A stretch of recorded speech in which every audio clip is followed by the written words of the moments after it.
Hello friends, चलिए discussion आगे बढ़ाते हैं। SSC section 2 clause 7। पर्सन हम ऑलरेडी कर चुके हैं। पर्सन में 7 कैटेगरी हमारे पास थी: individual, HUF, company, firm, AOP, BOI, local authority and artificial judicial person. ये जो 7 पर्सन है, इनमें से कुछ ऐसे व्यक्ति होंगे जिनको इनकम टैक्स एक्ट से टैक्स फ्री रखा गया है। जैसे मैंने ट्रस्ट का एग्जांपल दिया था, पॉलिटिकल पार्टीज का एग्जांपल दिया था, यूनिवर्सिटीज हैं, ठीक है। इन्हें इनकम टैक्स एक्ट से बाहर रखा गया अगर ये कुछ कंडीशंस पूरी करते हैं जो सेक्शन 10 से लेकर सेक्शन 13 में कवर की गई हैं, ठीक है। कुछ इंडिविजुअल्स भी हैं जिनको इनकम टैक्स एक्ट से बाहर रखा गया है पूरी तरीके से, या कुछ इनकम, उनकी कुछ इनकम को टैक्स से बाहर रखा गया है। बट जो व्यक्ति इन 7 कैटेगरीज में कवर है, जो पैसा कमा रहा है और जिस व्यक्ति की इनकम एग्जेम्प्ट नहीं रखी गई है, ठीक है, तो इन शॉर्ट एक व्यक्ति जो टैक्स पे करेगा उसे कहा गया बेटा एसएससी। तो पहले पर्सन बनना जरूरी है, यह भी ध्यान रखना है कि उसको इनकम टैक्स एक्ट से एग्जेम्प्ट ना रखा गया हो आउटराइटली, ठीक है। तो एक व्यक्ति जो पैसा कमा रहा है, चाहे वो इंडिविजुअल है या ग्रुप है, ठीक है, और अगर वो टैक्स पे कर रहा है, मतलब उसकी टैक्स लायबिलिटी क्रिएट हो रही है, तो उसे कहा जाएगा, क्या कहा जाएगा, उसे कहा जाएगा एसएससी, उसे कहा जाएगा एसएससी। अब देखिएगा यहाँ पर एसएससी का मतलब क्या होता है। एसएससी को डिफाइन किया गया है सेक्शन 2(7) में, याद रहेगा तो वेल एंड गुड। बार बार मैं कहता हूं, नहीं याद रहे कोई प्रॉब्लम नहीं है, गलत मत लिखना एग्जाम में, ठीक है। तो एसएससी सेक्शन 2 क्लॉज 7 में आपको दिया गया है। एसएससी की डेफिनेशन बेटा हाइब्रिड है। हाइब्रिड मतलब यहां पर पहला पार्ट कहता है एसएससी मींस, मतलब जो व्यक्ति एसएससी मींस में कवर है वो तो एसएससी है, और कुछ ऐसे व्यक्ति हैं जिन्हें एसएससी माना जाएगा। एसएससी इंक्लूड्स, ठीक है। तो दो पार्ट होते हैं एसएससी डेफिनेशन में, ये हाइब्रिड डेफिनेशन है। हाइब्रिड डेफिनेशन में मीन, एक्सक्लूसिव एंड इंक्लूसिव दोनों का इकट्ठा लिया जाता है। तो एसएससी मींस, एसएससी का मतलब क्या है, एसएससी मींस एवरी पर्सन। तो बेटा देखा, पहले पर्सन होना जरूरी है। Every person from whom tax और any other sum, any other sum is payable under income tax act, ITA, ठीक है, इनकम टैक्स एक्ट 1961। कोई भी व्यक्ति जो under income tax act tax पे कर रहा है या कोई दूसरा अमाउंट पे कर रहा है, उसे एसएससी कहा जाएगा। अब दो पॉइंट है बेटा, इन शॉर्ट तो हम कहते हैं every person who is liable to pay tax is called SSC, बिल्कुल ठीक है। हर व्यक्ति जो टैक्स पे कर रहा है उसको एसएससी कहा जाएगा। तो मान लीजिए एक इंडिविजुअल है जिसकी इनकम 6 लाख रुपए, 6 लाख रुपए मतलब एग्जाम्पशन लिमिट से बहुत ज्यादा है, जो रिबेट है उस वो भी एग्जॉस्ट कर चुका है। तो एक इंडिविजुअल जिसकी इनकम 6 लाख रुपए है, ठीक है, ये व्यक्ति टैक्स पे करेगा अंडर इनकम टैक्स एक्ट, उसे वो कहलाएगा एसएससी। ये बड़ा सिंपल है। तो every person who is liable to pay tax is called SSC. मगर यहां पर डेफिनेशन में एक और पॉइंट है, एनी अदर सम। डेफिनेशन में एक और पॉइंट है बेटा, एनी अदर सम। कुछ सिचुएशन क्रिएट की गई है, कहा गया है कि अगर एक व्यक्ति टैक्स पे नहीं कर रहा है, मगर अगर वो कोई दूसरा अमाउंट पे कर रहा है अंडर इनकम टैक्स एक्ट, ये अदर सम क्या है जरा इसको देखिए। एनी अदर सम, एनी अदर सम मतलब इंटरेस्ट या फिर पेनल्टी। देखिए भाई, अंडर इनकम टैक्स एक्ट 3 तरह के अमाउंट होते हैं। एक होता है इनकम, एक होता है क्या, टैक्स। टैक्स अगर टाइम से पे नहीं किया तो उस पर क्या लगती है, इंटरेस्ट लग सकता है। और अगर टैक्स, इनकम टैक्स एक्ट का कोई कानून तोड़ा है, ठीक है, कोई सेक्शन तोड़ा है, तो उसमें क्या लग सकती है, पेनल्टी। अब जनरली क्या होगा, जनरली एक इंडिविजुअल टैक्स पे कर रहा है, अगर टैक्स लेट पे कर रहा है तो उस पर इंटरेस्ट लगेगा। तो बेटा वो तो ऑलरेडी, क्योंकि उसको टैक्स पेबल है, तो वो एसएससी बन चुका है। मगर क्या कुछ ऐसी सिचुएशन हो सकती है जहां पर एक व्यक्ति टैक्स ना पे कर रहा हो फिर भी एसएससी बन जाए। एक छोटा सा एग्जांपल मैं आपको देता हूं। मान लीजिए, मान लीजिए एक व्यक्ति को टैक्स पे नहीं करना, एक व्यक्ति को टैक्स पे नहीं करना, समझिएगा, और एक व्यक्ति टैक्स पे नहीं करता, मगर उसके पास मल्टीपल परमानेंट अकाउंट नंबर है। आप समझ रहे हैं, पैन, एक व्यक्ति एक ही पेन कर रख सकता है। पहले बहुत होता, पहले मल्टीपल पेन इशू हो जाते थे, गवर्नमेंट ने कहा था अगर आपके पास एक से ज्यादा पेन है सरेंडर कर दीजिए। अगर एक व्यक्ति के पास मल्टीपल पेन है तो उसके ऊपर पेनल्टी चार्ज की जा सकती है। तो मान लीजिए एक इंडिविजुअल है, ठीक है, इंडिविजुअल है जिसकी इनकम 2 लाख रुपए है, मतलब एग्जामिशन लिमिट से कम है, he is not able to pay tax. मगर उस व्यक्ति के पास 2 पेन आ गए, उसने व्यक्ति ने के पास 2 पेन है, तो यस डिपार्टमेंट उसके ऊपर पेनल्टी चार्ज कर सकता है। तो वो टैक्स पे नहीं कर रहा, बट क्योंकि he is liable to pay any other sum in the income tax act, any other sum मतलब पेनल्टी, तो उसे एसएससी कहा जाएगा। तो जो व्यक्ति टैक्स पे करता है वो तो एसएससी है। अगर कोई व्यक्ति अंडर इनकम टैक्स एक्ट कोई पेनल्टी या इंटरेस्ट पे करने के लिए लायबल है, ठीक है, विदाउट एनी टैक्स, तो उसको भी एसएससी कहा जाएगा। समझ रहे हैं? तो इसको ध्यान रखिएगा। In general, every person who is liable to pay tax is called SSC, but technically every person from whom any tax or any other amount under income tax act is payable is called SSC. ठीक है? Okay, ये तो पहला point हो गया। SSC means, अब SSC includes, बेटा ये तो एक्चुअल SSC था, ये तो एक्चुअल SSC था। अब हम सिचुएशन क्रिएट कर रहे हैं, अब हम सिचुएशन क्रिएट कर रहे हैं ऐसा व्यक्ति, ठीक है, जिसको एसएससी माना जाएगा, जो शायद एसएससी नहीं है, जो शायद एसएससी ना हो अपनी कैपेसिटी में, मगर उसको एसएससी माना जाएगा। एसएससी इंक्लूड्स, ठीक है, कुछ डीमिंग प्रोविजन हमारे पास है। फर्स्ट पॉइंट, नोट्स जो दिए गए हैं उनको सिर्फ एक बार पढ़ लीजिएगा, रेफर करिए। In addition to SSC, in addition the SSC includes, ऊपर लिखी हुई डेफिनेशन में और क्या शामिल किया जाएगा? Number 1 point A, every person in respect of हुम, every person in respect of हुम under whom any proceeding under the act has been taken for the assessment of his income or loss। हर व्यक्ति जिसके against under income tax act कोई proceeding initiate की गई है उसको SSC माना जाएगा। ठीक है, एग्जाम्पल देखिएगा, एग्जाम्पल देखिएगा। तो इसका पॉइंट क्या लिखना है? Every person against whom any proceeding initiated under income tax act. ठीक है, एक बार नोट से गो थ्रू कर लीजिएगा, ये थियोरेटिकल है, पूरे 3 पॉइंट समझा मैं यहां पर हूं। पहला पॉइंट क्या है समझिएगा, इनकम टैक्स ऑफिसर ने, इनकम टैक्स ऑफिसर ने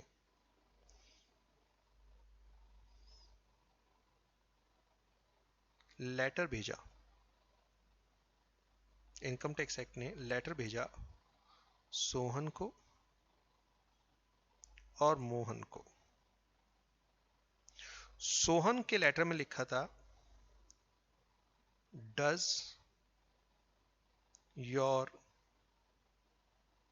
इनकम एक्सीड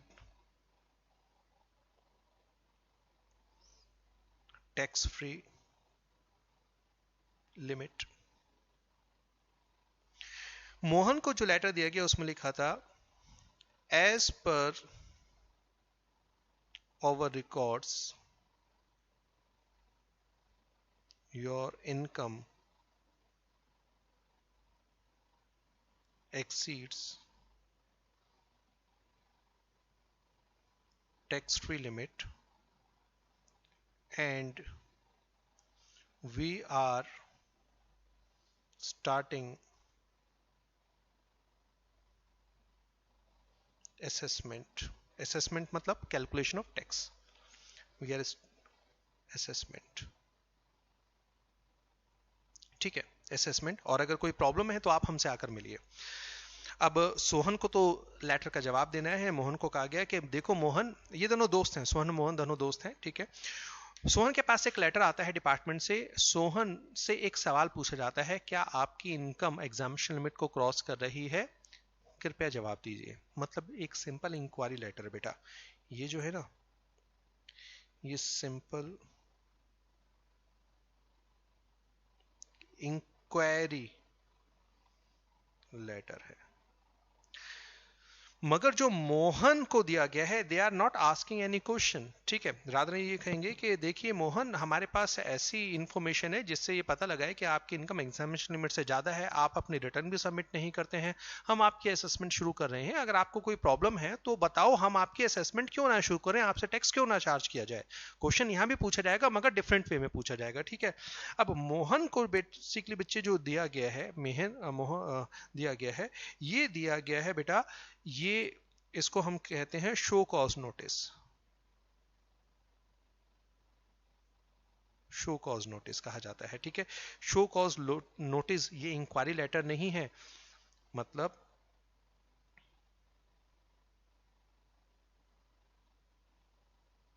प्रोसीडिंग इनिशिएटेड, ऐसे प्रोसीडिंग स्टार्टेड। मिस्टर मोहन के अगेंस्ट जो प्रोसीडिंग है बेटा वो स्टार्ट हो चुके हैं अंडर इनकम टैक्स एक्ट। तो हर एक व्यक्ति जिसके अगेंस्ट इनकम टैक्स एक्ट उसकी इनकम या लॉस कैलकुलेट करने के लिए प्रोसीडिंग इनिशिएट कर चुका है, स्टार्ट कर चुका है, उस व्यक्ति को भी एसएससी कहा जाएगा। तो यहां पर मोहन भी क्या हो जाएगा, एसएससी। बाद में चाहे मोहन, ये देखो, या तो मोहन इमीडिएटली जाकर लेटर दिया है कि सर बताइए क्या प्रोसीडिंग है, मेरी ऐसी कोई इनकम नहीं है, तो अगर वहां पर assessing officer income tax department satisfy हो जाएगा तो वो क्या करेंगे, जो प्रोसीडिंग है उसे क्या कर देंगे, ड्रॉप कर देंगे, ठीक है। बट जब प्रोसीडिंग स्टार्ट हो चुकी है फॉर दैट पीरियड उसे क्या कहा जाएगा, उसे एसएससी कहा जाएगा। अगर उसके अगेंस्ट जो प्रोसीडिंग है वो ड्रॉप हो जाती है, जो प्रूफ से वो पता लगता है वो गलत है, he is not liable to pay tax, तो जो प्रोसीडिंग है वो ड्रॉप हो जाएगी, he will no more be an assessee, ठीक है। बट अभी जब लेटर इश्यू हो चुका है, ठीक है, प्रोसीडिंग इनिशिएट करने का, तो क्या होगा, ये एसएससी होगा। दूसरा देखिएगा, दूसरा पॉइंट क्या है, नोट्स में एक बार पढ़ेगा, every person who is deemed to be an assessee under provision of income tax act.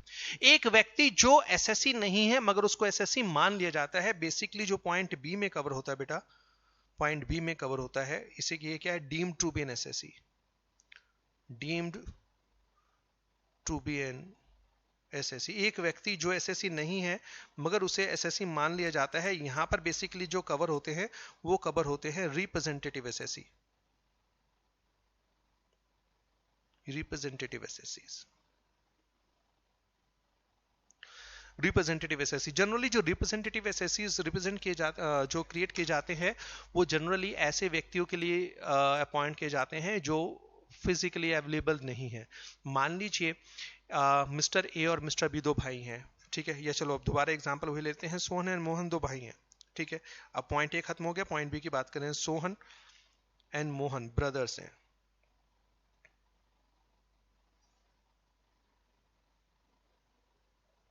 ठीक है।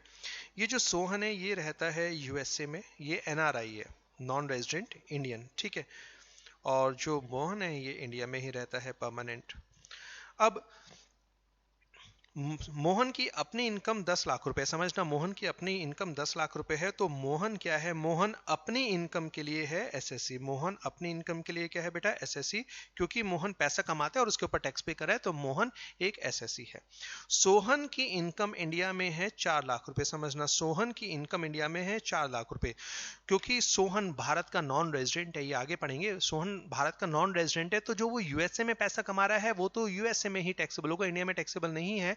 मगर जो पैसा सोहन इंडिया में कमा रहा है, ये हम पढ़ेंगे आने वाले चैप्टर में, कि अगर पैसा इंडिया में कमाया जाता है तो आप चाहे रेजिडेंट है नॉन रेजिडेंट है, टैक्स इंडिया में पे करेंगे। तो सोहन की कुछ प्रॉपर्टी इंडिया में है जिस प्रॉपर्टी पर उसे रेंट आता है, और क्योंकि वो रेंटल इनकम इंडिया में क्रिएट हो रही है तो टैक्स इंडिया में पे करना पड़ेगा। तो सोहन की इनकम है 4 लाख जिसके ऊपर टैक्स बनता है।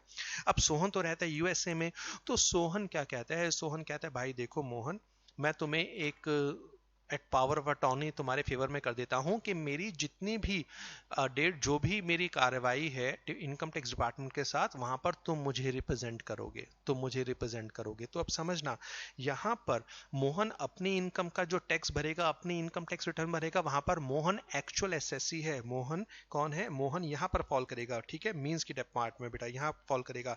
मगर सोहन को वो रिप्रेजेंट कर रहा है बिफोर इनकम टैक्स एक्ट, तो इस 4 लाख रुपए के लिए मोहन एसएससी नहीं है, वो अपनी जेब से टैक्स पे नहीं करेगा, टैक्स सोहन की पॉकेट से ही जाएगा। मगर यहां पर रिप्रेजेंट कौन कर रहा है, मोहन कर रहा है।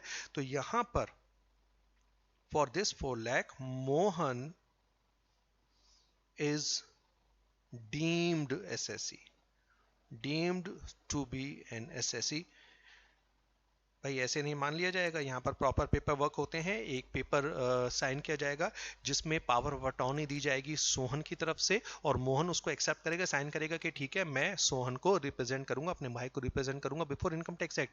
इसका मतलब ये हुआ कि फ्यूचर में जब कोई लेटर आना होगा, वो letter income tax department Sohan के पास यूएसए में नहीं भेजेगा, वो किसके पास भेजेगा?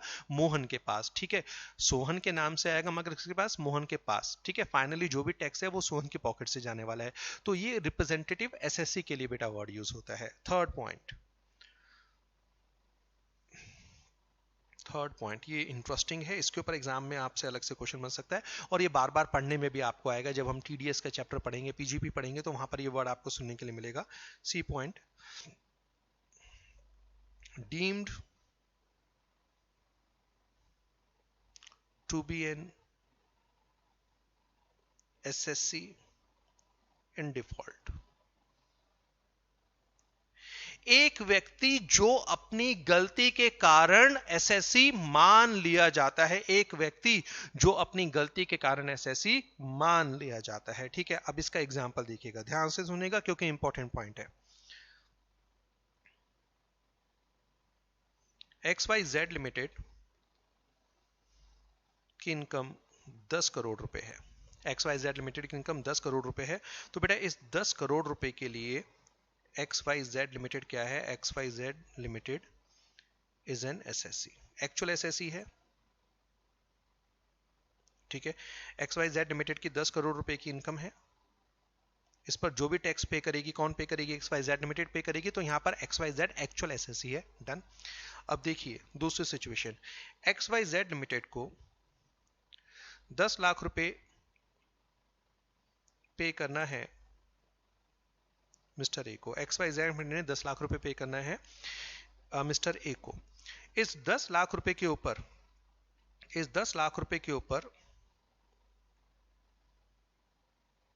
10% टीडीएस एप्लीकेबल है। 10% का tax deducted at source TDS applicable है।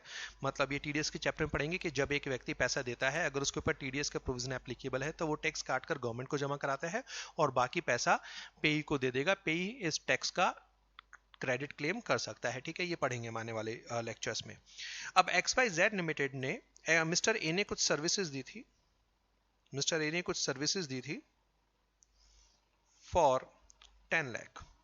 ठीक है, मिस्टर ए ने को सर्विसेज दी थी XYZ लिमिटेड को 10 लाख रुपए के बदले में। मतलब XYZ लिमिटेड की रिस्पॉन्सिबिलिटी थी कि वो जो मेहनताना है 10 लाख रुपए मिस्टर ए को पे करे। मगर इसके ऊपर एक प्रोविजन था कि जब XYZ लिमिटेड ये 10 लाख रुपया पे कर रही होंगे मिस्टर ए को, तो उसका 10% टैक्स काटकर गवर्नमेंट को जमा कराए और 9 लाख रुपए पे करे गवर्नमेंट, 9 लाख रुपए पे करे मिस्टर ए को। तो अब XYZ लिमिटेड ने क्या करा? XYZ लिमिटेड ने 10 लाख में से टीडीएस गवर्नमेंट को जमा करा दिया।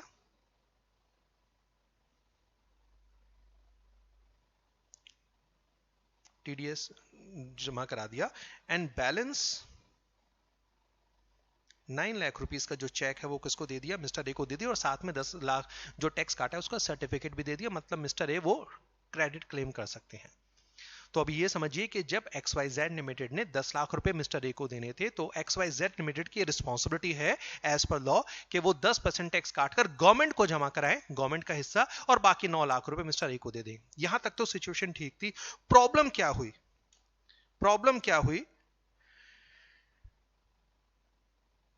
जो कैशियर था XYZ लिमिटेड का, वो टैक्स काटना भूल गया, उसने गलती से टैक्स नहीं काटा। Cashier paid full 10 lakh to mister A. हाँ जी, कैशियर ने पूरा 10 लाख रुपए मिस्टर ए को दे दिया। कैशियर ने पूरा 10 लाख रुपए मिस्टर ए को दे दिया। अब बेटा सीधा सीधा बताओ यहां पर नुकसान किसका हुआ? नुकसान किसका हुआ? गवर्नमेंट का। अरे भाई देखो, गवर्नमेंट को 10% मतलब 1 लाख रुपए मिलना चाहिए था, मगर कैशियर की गलती से गवर्नमेंट को 1 लाख रुपए का नुकसान हो गया। अब बट ऑब्वियस है, मिस्टर ए मान लेते हैं मिस्टर ए बहुत ऑनेस्ट व्यक्ति है। ठीक है, ऑनेस्ट टैक्स पेयर है। मिस्टर ए ये टैक्स पे कर देंगे, कोई प्रॉब्लम नहीं है। यहाँ पर बेटा समझिएगा, मगर यहाँ पर प्रॉब्लम हो गई XYZ लिमिटेड के लिए, ठीक है। जो प्रोसीडिंग्स होती हैं, अब बट अगर मिस्टर ए ये टैक्स पे कर देते हैं तो कोई प्रॉब्लम नहीं है, ठीक है। अगर मिस्टर ए डिसऑनेस्ट है, समझिएगा मेरी बात, मिस्टर ए टैक्स पे नहीं करते या गवर्नमेंट मिस्टर ए से टैक्स रिकवर नहीं कर पाती, तो नुकसान कितना हुआ? 1 लाख रुपए का नुकसान। कितना हुआ? 1 लाख रुपए का। पहली बात, जो टीडीएस का अमाउंट है वो लॉस है। किसकी वजह से हुआ? कैशियर। अरे भाई कैशियर किसने रखा हुआ है? XYZ limited. गवर्नमेंट तो कैशियर को नहीं जानती ना, गवर्नमेंट तो XYZ लिमिटेड को जानती है। ये 1 लाख रुपए का जो टैक्स का नुकसान है गवर्नमेंट को हो रहा है, किसकी वजह से? XYZ लिमिटेड की वजह से। गवर्नमेंट ये 1 लाख रुपए अब किससे रिकवर करेगी? गवर्नमेंट बेटा ये 1 लाख रुपए रिकवर करेगी provided if mister A does not पे। अगर मिस्टर ए पे कर देते हैं फिर तो कोई प्रॉब्लम नहीं है, फिर तो सस्ते में छूट जाएगी यहाँ पर XYZ लिमिटेड। ये पीजीपी के चैप्टर में डिटेल में मैं आपको कराऊंगा, ठीक है। अभी सिर्फ समझिए कि यहाँ पर मिस्टर XYZ लिमिटेड ने 1 लाख रुपए का टैक्स काटकर गवर्नमेंट को जमा कराना था, जो कैशियर की गलती से नहीं कराया गया। तो बेटा यहाँ पर जो टीडीएस है shall be recovered from XYZ limited. और बेटा ये जो XYZ लिमिटेड है, XYZ लिमिटेड को एसएससी माना जाएगा गलती के कारण, deemed to be an assessee in default. तो जब एक व्यक्ति अपनी गलती के कारण, ठीक है, एसएससी बनता है तो यह है डीम टू बी एसएससी। तो यहां पर XYZ लिमिटेड ने जो पैसा खुद कमाया है उसके लिए XYZ लिमिटेड क्या है? Actual SSC. मगर XYZ लिमिटेड ने अपनी गलती के कारण जो उसके ऊपर एक रिस्पॉन्सिबिलिटी डाली गई थी वो टैक्स की पूरी नहीं की, तो बेटा आउट सिचुएशन में ये एसएससी इन डिफॉल्ट बन जाएगा। ये सबसे ज्यादा खतरनाक होता है क्योंकि इस 1 लाख रुपए को पे करना पड़ेगा, इसमें इंटरेस्ट भी लगेगा और इसमें पेनल्टी भी लगेगी, टीडीएस के प्रोविजन अलग से लगेंगे, तो इसमें टैक्स नहीं काटने का जो है वो भी जुर्माना लगेगा, और एसएससी इन डिफॉल्ट का जुर्माना भी लगेगा, ब्याज भी लगेगा और ये टैक्स भी लगेगा। मतलब ये भारी भरकम भूल होती है इनकम टैक्स एक्ट में यहाँ पर, और कंपनी के ऊपर तो वैसे ही प्रोविजन बहुत स्ट्रिक्ट होते हैं, ठीक है, क्लियर है। तो बेटा एसएससी के दो पार्ट हैं। SSC means every person who is liable to pay tax or any other amount under income tax act। any other amount में क्या होता है? इंटरेस्ट हो सकता है, पेनल्टी हो सकती है। तो कुछ सिचुएशन ऐसी होती है जहां पर टैक्स नहीं पे करना, इंटरेस्ट पे नहीं करना, मगर पेनल्टी पे की जा सकती है। एग्जांपल आपको दिया था मल्टीपल पेन का, ठीक है। देन एसएससी इंक्लूड्स, तीन होता है assessee includes, number 1 every person against whom any proceeding under income tax act is taken, number 2 assessee in default, number 3 deemed to be an sorry number 2 था deemed to be an assessee और number 3 है deemed to be an assessee in default, ठीक है। तो ये definition है। देखिए person और एसएससी की डेफिनेशन थोड़ा सा समटाइम हमारे पास ये लगता है कि यार थ्योरी है, थोड़ा बोर हो रहा है, मगर समझिएगा डायरेक्ट क्वेश्चन आने के चांसेस कम है। मगर ये जो एसएससी की डेफिनेशन होती है ना बेटा, बाद में अगर कुछ ट्रिकी क्वेश्चन आते हैं, कुछ एग्जामिनर आपसे कुछ सिचुएशन बेस्ड क्वेश्चन पूछता है जिसको हम केस स्टडी कहते हैं, वो केस स्टडी जो सेक्शन बेस्ड होती है वहां पर ये बहुत इंपॉर्टेंट हो जाता है, और ये जो एसएससी की डेफिनेशन का सेकंड पार्ट है ये वहां पर आपके लिए इंपॉर्टेंट होगा, ठीक है। यहाँ पर ये थ्योरी का पार्ट हमारा डेफिनेशन जो 4 इंपॉर्टेंट थे ये कवर हो गई हमारे पास। कुछ छोटी छोटी डेफिनेशंस मैं आपके साथ कवर करूंगा और उसके बाद डायरेक्टली हम जंप करेंगे जो प्रैक्टिकल पोर्शन होगा चैप्टर 1 का, calculation of tax in case of individual, ठीक है। तो मिलते हैं बहुत जल्दी नेक्स्ट लेक्चर में। Till then keep learning, all the best.